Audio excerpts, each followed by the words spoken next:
Weight loss medications are all the rage right now. Is it really the easy way out? Let's dive into it. Ozempic, Wegovy, Mounjaro, semaglutide, tirzepatide, there's so many names for it, but what are these things? These are medications that were originally developed to treat diabetes. They all pretty much do the same thing. Wegovy is the same molecule, but it's used for weight loss, where Ozempic is used for diabetes. And same with tirzepatide. For diabetes, the tirzepatide is called Mounjaro, and it's Zepbound for weight loss. All of these medications are GLP-1 receptor agonists. So GLP-1 receptor agonists mimic a hormone that our bodies produce after we eat. And this hormone tells the brain to stop being hungry. So basically, that's what these medications do. They tell your body, okay, I've had enough to eat, I don't need to eat anymore. So we're not feeling as hungry, we're not eating as much food, we are able to lose weight a little bit easier. These medications can affect the blood sugar by keeping it more level and avoiding spikes and drops, which really sets our body up to be in a better space to burn fat. So if you are taking this medication, your body is just prepped to be able to burn fat better. These medications are really pretty safe. There are a few people who really can't take these medications. Number one, people with a personal or family history of medullary thyroid cancer, or MEN2, which is a genetic disorder that increases people's risk for thyroid cancer. That's really the only black box warning that is in these medications. We also don't recommend that people with a history of chronic pancreatitis take them. We don't have a lot of evidence that these drugs are safe for pregnant and breastfeeding women, so we do recommend that for those women who are anticipating getting pregnant, that they discontinue these medications 2 months before they try and conceive. So all of this sounds really great, right? Increased weight loss, hungry less often, things are just going perfectly. Well, not always. Sometimes there are some side effects you may experience on the medication. They're mostly easily managed, but let's dive into what those look like.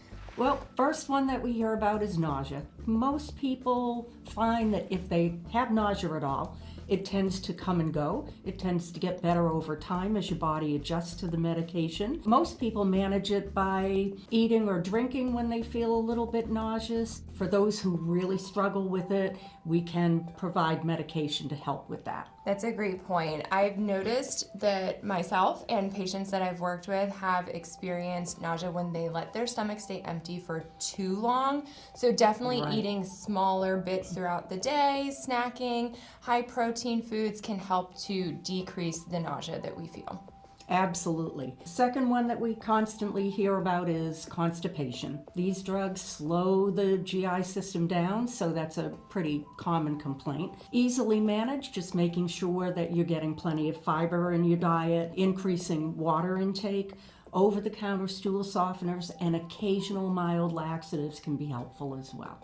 I've really found that you may benefit from a greens powder or a daily probiotic with gut health as well, just to kind of help things running smoothly, I guess you could say. Absolutely. I've had rare complaints of people with fatigue. Really, only about 10% of people really complain about that. I usually recommend something like vitamin B shots. It can be helpful to just increase energy level. Yeah, fatigue can be a not so fun side effect, usually just as you're getting adjusted to the medication. Eating foods that are higher in good complex carbs and protein to kind of give our body that energy and fuel that we need is really helpful. And I love vitamin B12 injections to help give us that sustained energy boost without a crash that usually comes with caffeine or other stimulants like that. I hear a lot of people in social media are concerned about gastroparesis with these medications. What is gastroparesis? Well, basically it's a situation where the stomach stops contracting to move food through. This is a very rare complication. Usually is seen more in people with diabetes because they're more prone to it. So I like people to realize that this is exceedingly rare, and we may be able to avoid it if people are starting to have real issues with constipation. We can kind of intervene in that more quickly to avoid a more severe side effect. Yeah, so catching these things early is a great way to help prevent something from turning into a bigger problem. Talk to your provider, communicate with them. So how effective are these medications for you as you're trying to lose weight? When we look at the base medications, semaglutide versus tirzepatide, there's a couple differences there, but on average with semaglutide, which is also Ozempic, we can expect about 6% of your body weight lost in the first 3 months and about 12% of body weight loss in 6 months. Math is hard sometimes, but it can be an easy calculation and give you an idea of what you can expect.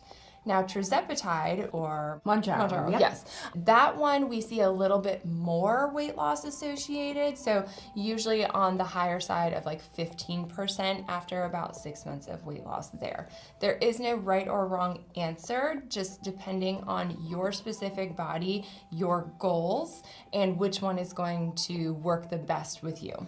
Is weight gain inevitable? I would say it's not inevitable.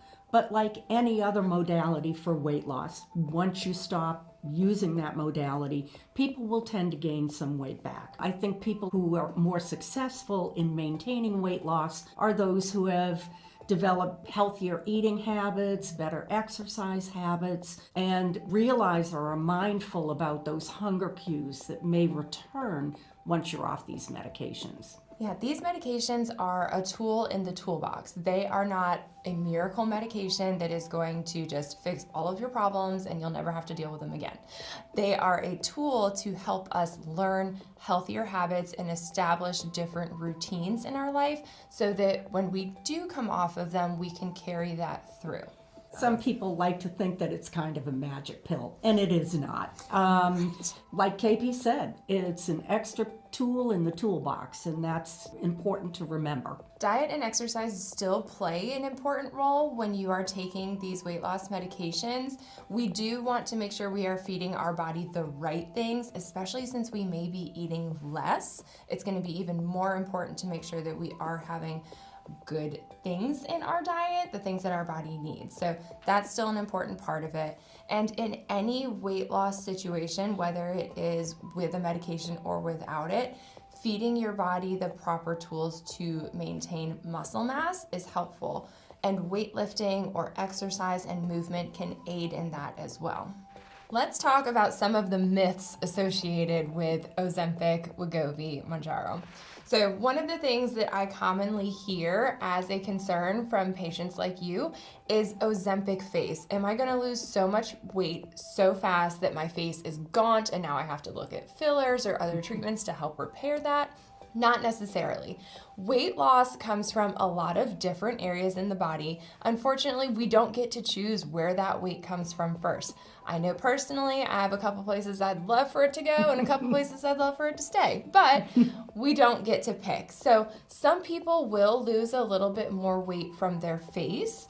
It is not because of the medication, it is from how they are naturally predisposed to lose weight. So with anything, when it comes to weight loss, we do want to do things in a slow and safe manner. Rapid weight loss is not safe at any point, whether it's through crash dieting, through using a tool like Ozempic or Wegovy.